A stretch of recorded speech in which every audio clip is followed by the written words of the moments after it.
చిన్న ఇంజెక్షన్ ద్వారా మోకాలు మరియు నడుము నొప్పులకు దీర్ఘకాలిక పరిష్కారం. డాక్టర్ ప్రకాష్ గుడిపూడి. సంప్రదించండి. Allied Spain and pain management centre, Hyderabad.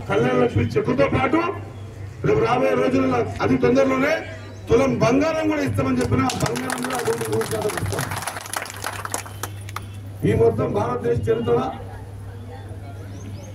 రాజకీయాలు అందరూ తెలుసు. ఏ ప్రభుత్వం అధికారంలోకి వచ్చిన తర్వాత ఎలక్షన్లు చెప్పిన మాటలన్నీ కూడా మళ్ళా ఎలక్షన్ దగ్గరకు వచ్చినప్పుడు మాత్రమే గుర్తుకొస్తాయి. అరే గతంలో ఏం చెప్పి నాయన మళ్ళీ చెయ్యాలనే మాట గుర్తుకొస్తుంది. కానీ మొత్తం భారతదేశ చరిత్రలో అధికారం చేపట్టినటువంటి 48 గంటల్లో ఏ 6 సూత్రాలు చెప్పింటేమో ఆ 6 సూత్రాలు ఇంప్లిమెంట్ చేద్దామనే ఆలోచనతో మనందరి ముఖ్యమంత్రి ప్రియతమ నాయకులు రేవంత్ రెడ్డి గారు మొత్తం టీం అంతా కూర్చొని 48 గంటలనే ఇగో మా అక్క చెల్లెలందరూ కూడా ఏమని చెప్పినాం ఎలక్షన్స్ లలో, అక్క మీరందరూ ఆశీర్వాదం చేయండి అక్క, ఒకవేళ ప్రభుత్వం గారు వస్తే మీ అందరినీ ఫ్రీగా బస్ ఎక్కిస్తామన్నాం. బస్ ఎక్కించినామా ఎక్కించలేమా? ఎక్కిలేరా మీరు? బస్ ఎక్కిందా? ఎక్కిందా? నేను ఎక్కిన చేయలేకపోయినా ముక్కున్నా అంటే మీకు అందరు కార్లు ఉన్నాయా? ఇచ్చిన మాట ప్రకారంగా ఆర్థిక భారం కొంత ఆర్థిక స్థితిగతులు బాగాలేకున్నా కూడా ఇచ్చిన మాట నిలబెట్టుకోవాలని చెప్పేసి మా అక్క చెల్లెలందరికీ కూడా 48 గంటలే బస్సు ఫ్రీ ఎక్కిస్తా ఉన్నాం.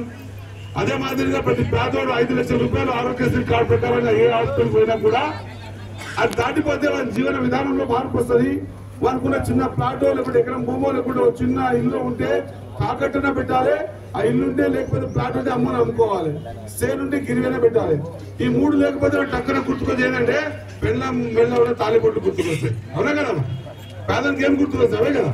వాళ్ళకి ఏముంటుంది? దవాఖానలో ఆరోగ్యం బాగా కావాలి, ఏదైనా అమ్మనికి కావాలి, ఏమి ఈజీగా దొరికే తాలిబొట్టు ఒకటే.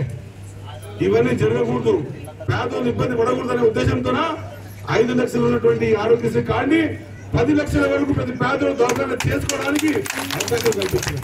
ఇది కూడా 48 గంటలనే. ఈ 2 చేసిన తర్వాత మళ్ళా కొంత ముందుకు వచ్చినాం. ఇప్పుడు మళ్ళీ ఇంకా 2 ఇంప్లిమెంట్ చేస్తా ఉన్నాం. ఏ మాట చెప్పినామో ప్రచారంలో ప్రతి ఊరు తిరిగి చెప్పినాం. చాలా మంది అంటా ఉన్నారు వీళ్ళేం చేస్తారు అవుతుందా కాదా అని. మళ్ళీ కొత్త రకమైనటువంటి అపోహ సృష్టిస్తా ఉన్నారు ప్రజల మధ్యలో. అది చెప్తామని మీకు చెప్తా ఉన్నా. ఏంటంటే ఇప్పుడు 3వది ఏదో మీకు స్కీమ్ ఇస్తా ఉన్నామో ప్రతి ఆడపడుచుకు ప్రతి ఇంటికి కూడా ఇంతకుముందు సిలిండర్ ధర 1160 రూపాయలు. అవునా కదా? ఏమా చెల్లెమా తెలుసుగా నీకు? 1160 రూపాయల సిలిండర్ ధరని 660 రూపాయలు ప్రభుత్వం భరించి మీ అందరికి కూడా వచ్చే వారమా బడ్జెట్ ముందా తర్వాత. మరిన్ని వీడియోస్ కోసం ఛానల్ ని సబ్స్క్రైబ్ చేయండి. లేటెస్ట్ అప్డేట్స్ కోసం వాట్సాప్ ఛానల్ ని ఫాలో చేయండి. అండ్ లింక్ డిస్క్రిప్షన్ లో ఉంది.